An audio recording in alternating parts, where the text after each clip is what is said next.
Hi James, so this is your instructions video on how to log into the website and make some simple text changes. So first of all, I've sent you an email with a link and a username and a password. If you click the link, pop in your username and password and then click sign me in. That will then basically take you to this screen here. You will get notifications on the right hand side about payments due. You can completely ignore those. I don't know why those come up. There never is any payments due. So just completely ignore that. Over on the left hand side here you have websites, so if you click on that, that will basically bring you to this screen here. You'll see the little thumbnail of the website, and below that you have edit website, and just click on that. That will then basically load my system, which is Bramble. So if you've got quick broadband like I've got, it will load instantly, and if you're on a slower connection it can take up to 60 seconds for that to load up. There's a few things to point out just before we start with the changes. The first thing is this video is just an introduction, so all it's going to help you do is log in and make some simple text alterations. If you want to cover things like updating the blog, adding new pages, I'll cover that in separate videos. For now, what I'm just going to do is give you access to the website so that you'll be able to get in and make any text alterations that you want. Before we get started, I'm also going to show you how, if you've made a mistake or you're not sure what you've done, how you can basically exit the website without doing any damage, because obviously it's worth remembering you're on the live website. So if you delete lots of items and then you publish the changes, you have actually deleted them from the site itself. I do have a backup system, but it's best to avoid using that unless we really have to. So let's just say we've made a mistake. I'll just quickly delete something. We've accidentally, everything you hover over, by the way, will tell you what it's doing. The trash can is just going to remove. So say we accidentally remove this area. You've got two ways of getting out of it. You've got an undo button, which will put it back to where it was. If you're really not sure what you've done and you've got into a bit of a muddle, basically don't hit the publish button. Don't hit that, because obviously that will save whatever you've done. So if you've made all sorts of alterations and mistakes, so if we've accidentally deleted things and we're not quite sure what we've done, as long as we don't hit the publish button, we can just exit and leave, and we've done no damage at all.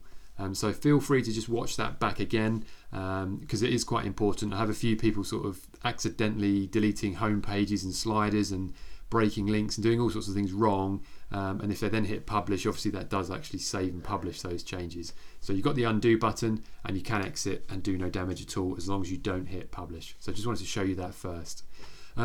So now we're on the home page and we'll have a look at some simple text alterations. You'll see some strange symbols with sort of crosses through them. Basically they're things that I've turned off for mobile phones and turned off for tablets. So basically anything like that, just ignore them. They obviously don't display on the website, they just display when you're in the Bramble editor. The other thing is things like sliders in the Bramble editor, they're all stacked one on top of each other, and obviously they don't appear like that on the website at all. It scrolls between them. So when you click up the first one, you'll see it just basically is showing you the order of the slider in order. So things that don't quite look right, they're all absolutely fine. It's just the way that the editing side of it displays things. So if you want to get in and make some simple text changes, you would scroll down to an area, you click the area, and then you get that highlight in green, and then you've got the option to obviously go in, change any wording, much like you would a Word document, delete a word, change a word, do whatever it is that you want to do. So you'd scroll to each section, and obviously, as you can see, like a simple Word document, it gives you access to each part of the text, and you make alterations as you need to.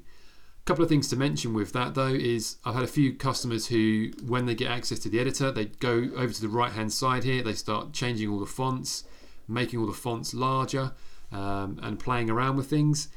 That's okay to some degree, but obviously your site's been changed and made sure that it works perfectly on tablets and on phones, both in portrait and in landscape mode.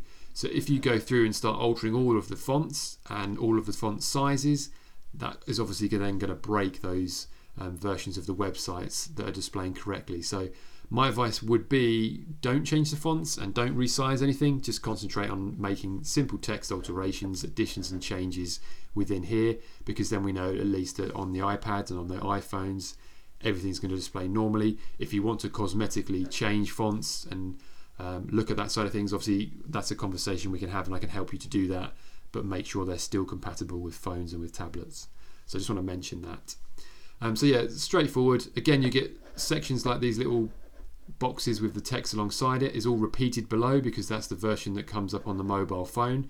So you'll notice you've got a duplicate and the boxes are now all appearing down here, and it's got a little off switch. So if you edit the ones at the top, so for example at the top here we've got Truly Bespoke Design. If you edit that paragraph, you'd also need to then scroll down to the phone version where it says Truly Bespoke Design and edit that as well, because it's running two separate versions of the site with those two different things on there. That may not make sense to you, but it will make sense if you look at the phone version and then the actual tablet version.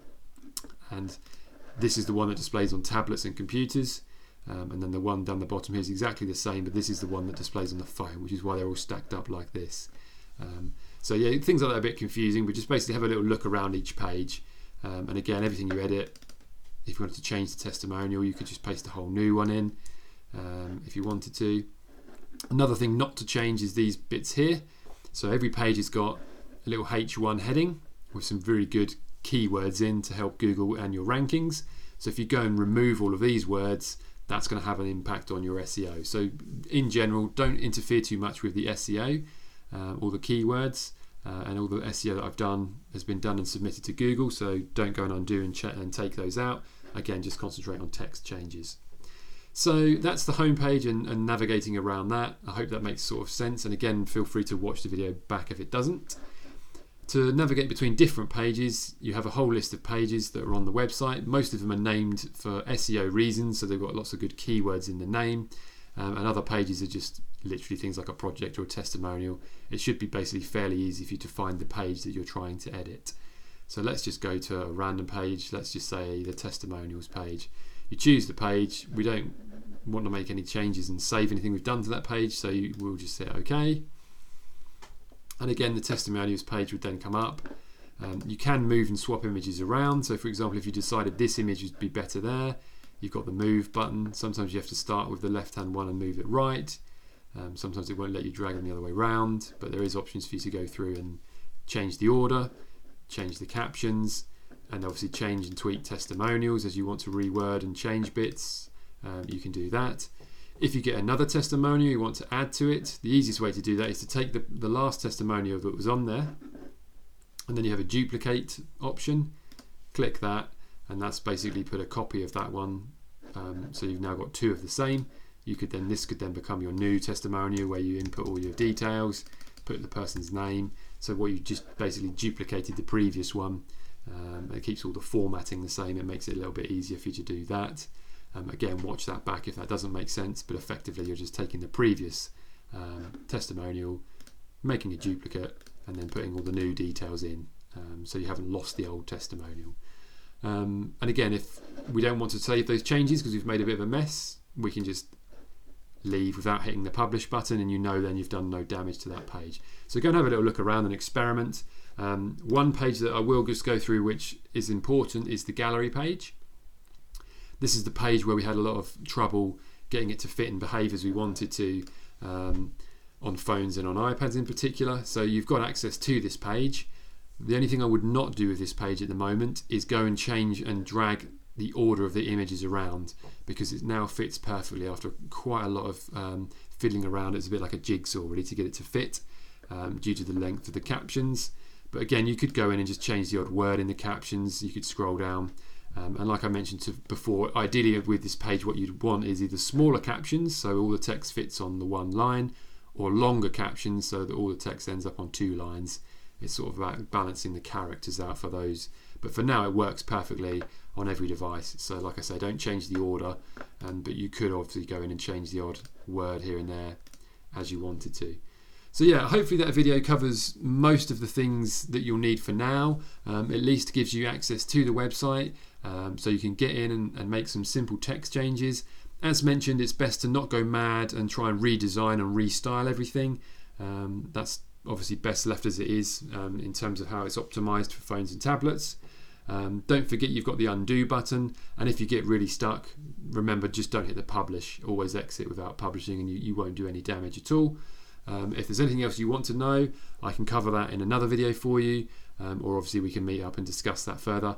But for now, I hope this helps.